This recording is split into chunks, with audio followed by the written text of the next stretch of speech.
গত 19 তারিখে সকালবেলায় আমার বাবার স্ট্রোক হয় সকালবেলা 6টার সময়। তো আমরা তখন কলকাতায় ছিলাম। ওখানে ওন্দা গ্রামে ঘটে ঘটনাটা। আমার বাবা বাঁকুড়ায় থাকেন। ওন্দা গ্রামে ঘটনাটা ঘটে। সেখান থেকে আমরা রীতাবরী নার্সিংহোমে নিয়ে আসি। এখানে আস্তে আস্তে 9টা বাজে পাটপুরে নিয়ে আসি। বলো তো ফোন নাম্বার। তো বিষয়টা এটাই হয় যে এখানে নিয়ে আসার পরে ওনারা বলেন পেশেন্ট ভীষণ ক্রিটিক্যাল, ওনার হার্টবিট বন্ধ হয়ে গেছে, এই সময় সিটি স্ক্যান করা যাবে না। তার আগে আমি ফোনে কিন্তু বলেছিলাম পেশেন্টের সিটি স্ক্যান করার এখানে কোনো রকম স্কোপ আছে কিনা। ওরা সেটা শোনেনি। মানে যে আমি যে এখানে যে সিটি স্ক্যান আমাকে ফোনে বলেছিল, হ্যাঁ এখানে সিটি স্ক্যান করা যায়, আপনারা চলে আসুন। তো সেই কথা শুনে সেই অ্যাসিউরেন্স পেয়ে আমি এখানে রীতাবরী নার্সিংহোমে বাবাকে ভর্তি করি।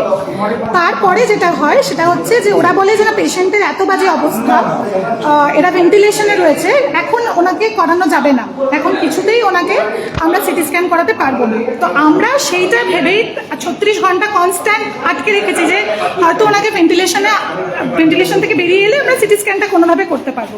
এখন ওনারা বলছেন কোনো রকমভাবে কোনো একটা প্রসেস করে ওরা সিটি স্ক্যান করাতে পারতেন, তাহলে প্রথম দিন কেন করালেন না? এখন নাকি পেশেন্ট ভীষণ ডিটেরিয়েট করছে, এখন নাকি পেশেন্টের মাল্টিপল অর্গান ফেলিয়ার হয়েছে, এখন নাকি পেশেন্টকে ভেন্টিলেশন থেকে সরানো যাচ্ছে না। তার আগে 100টা রিপোর্ট ওনারা লিখিয়ে নিয়েছেন, 100টা কিছু করে নিয়েছেন, এবং এদের মধ্যে ভীষণ কন্ট্রাডিক্টরি কথাবার্তা।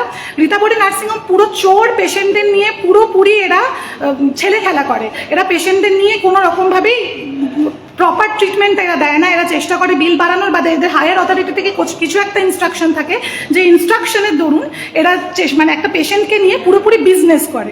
আমি এইটা বলার জন্যই লাইভে এলাম, এবং এদের কোনো রকমভাবেই বাঁকুড়া রীতাবরী নার্সিংহোমে আপনারা কোনো পেশেন্ট আনবেন না। গত 19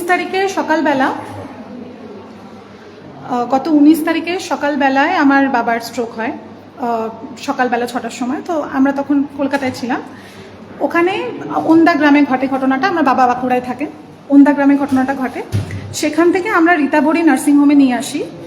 এখানে আস্তে আস্তে 9টা বাজে পাটপুরে নিয়ে আসি। বলো তো ফোন নাম্বার। তো বিষয়টা এটাই হয় যে এখানে নিয়ে আসার পরে ওনারা বলেন পেশেন্ট ভীষণ ক্রিটিক্যাল, ওনার হার্টবিট বন্ধ হয়ে গেছে, এই সময় সিটি স্ক্যান করা যাবে না।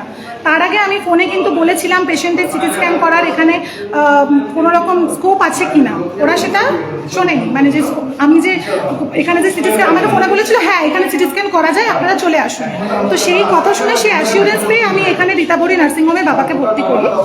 তারপরে যেটা হয় সেটা হচ্ছে যে ওরা বলে যে না, পেশেন্টের এত বাজে অবস্থা, এরা ভেন্টিলেশনে রয়েছে, এখন ওনাকে করানো যাবে না, এখন কিছুতেই ওনাকে আমরা সিটি স্ক্যান করাতে পারবো না। তো আমরা সেইটা ভেবেই 36 ঘন্টা কনস্ট্যান্ট আটকে রেখেছি যে হয়তো ওনাকে ভেন্টিলেশন থেকে বেরিয়ে এলে আমরা সিটি স্ক্যানটা কোনোভাবে করতে পারবো।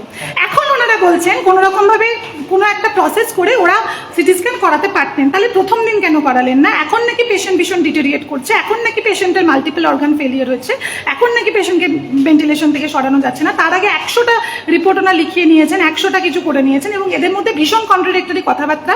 রীতাবরী নার্সিংহোম পুরো চোর, পেশেন্টদের নিয়ে পুরোপুরি এরা ছেলে খেলা করে। এরা পেশেন্টদের নিয়ে কোনো রকমভাবেই প্রপার ট্রিটমেন্ট এরা দেয় না। এরা চেষ্টা করে বিল বাড়ানোর, বা এদের হায়ার অথরিটি থেকে কিছু একটা ইনস্ট্রাকশন থাকে, যে ইনস্ট্রাকশনের দরুন এরা মানে একটা পেশেন্টকে নিয়ে পুরোপুরি বিজনেস করে। আমি এইটা বলার জন্যই লাইভে এলাম, এবং এদের কোনো রকমভাবেই বাঁকুড়া রীতাবরী নার্সিংহোমে আপনারা কোনো পেশেন্ট আনবেন না। আমাদের ভিডিও ভালো লাগলে লাইক এবং শেয়ার করুন। কমেন্ট সেকশনে গিয়ে জানান আপনাদের মতামত। আরও ভিডিও পেতে আমাদের চ্যানেল সাবস্ক্রাইব করুন, এবং প্রতি মুহূর্তে খবরের আপডেট পেতে প্রেস করুন বেল আইকন।